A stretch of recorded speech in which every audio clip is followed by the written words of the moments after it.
time to work on homework some of the homework when you're not here.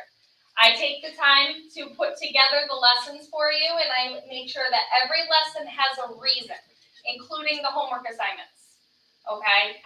So I'm taking the time to create the lessons for you to be able to practice so that you can get better at your drawing skills. I need you to make the commitment to me, just like you're here in class for 2 hours, to just try going through the different exercises just once, okay? Because that's only going to help you get better, because you're going to see that what we're going to go over today is going to be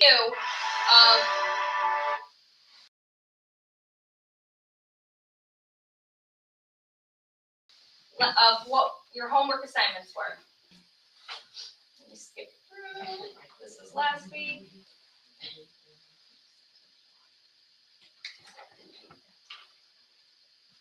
So, homework, exercise 6, your shading chart. Hold it up, let me see how it came out. How many people thought this was hard? I'm going to say something, then I'm going to leave. Oh? First, well, we don't have to call it homework, because homework seems like something hard. But remember, in 8 weeks, everyone in here is going to do a final art project that's going to be on display in public. So you want to get as good as you can get, because it's not just going to be confined to this room. We're going to have an art showing. So your stuff's going to be on display. It's going to be displayed and matted, and it's going to look nice. You want to do the best job you can. All right. Let me see how awesome they came out. So you had your shading chart, your shading wheel, and then you practiced your shapes. Very nice. I appreciate the effort. It's okay.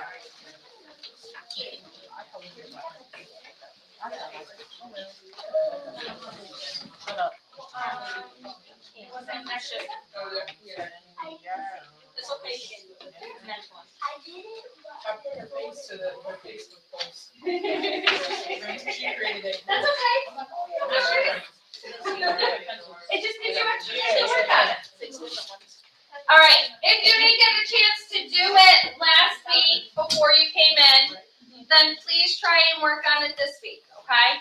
Because you need these skills to move on, okay? Every week we are building on the skills of the things that we did the week before. Yes. You forgot your binder at home? Okay, well, I guess it's a good thing that I give you a new packet every week. Here's your packet for this week. Is this one yours or is it hers? Okay. So these are your papers for this week. So you're just going to have to keep them paper clipped together so you get home and put them in your binder, okay? There's a lot of papers today. There's a lot of them. So you're just going to have to flip them one at a time. I bet you if you ask for help, then you get some help, okay? All right. So the shading chart, the shading tone wheel, and the three-dimensional shapes with shading and lines. So today's class is going to be all about observation, perception, and proportions.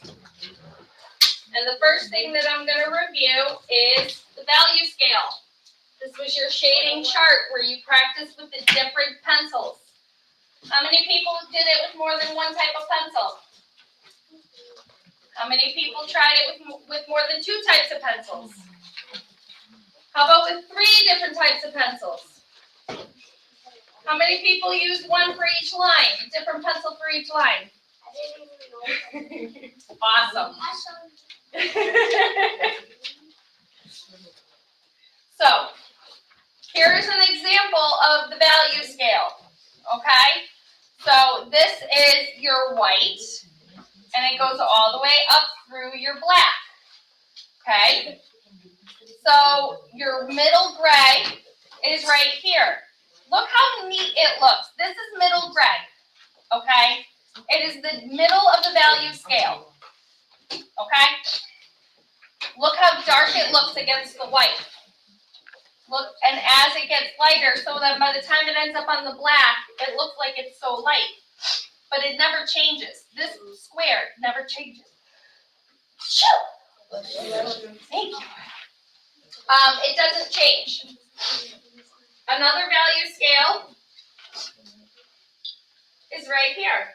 Remember how we talked about highlights and lowlights? And we talked about the cast shadows and the core shadows. So, see the difference? What is this called? Cast shadow, yes. What is this called? Your highlight. What is this called? Core shadow, yes. How about here in the right here? What is it? Not shadow. This is your middle, your midtones. Right here. When we come down into here, this is when you're getting into your shadow, and right here would be your reflective light. Okay, because it's reflecting off of the white surface. Okay. If you look, your first couple pages, these slides that I'm going over, value scale, the understanding of value scale, and this one, you're 2-dimensional to 3-dimensional by adding value.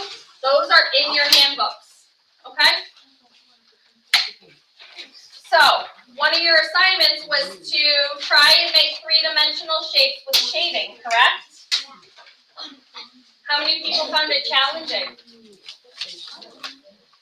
So I wanted to challenge you to see how you would do, and we would go over it today.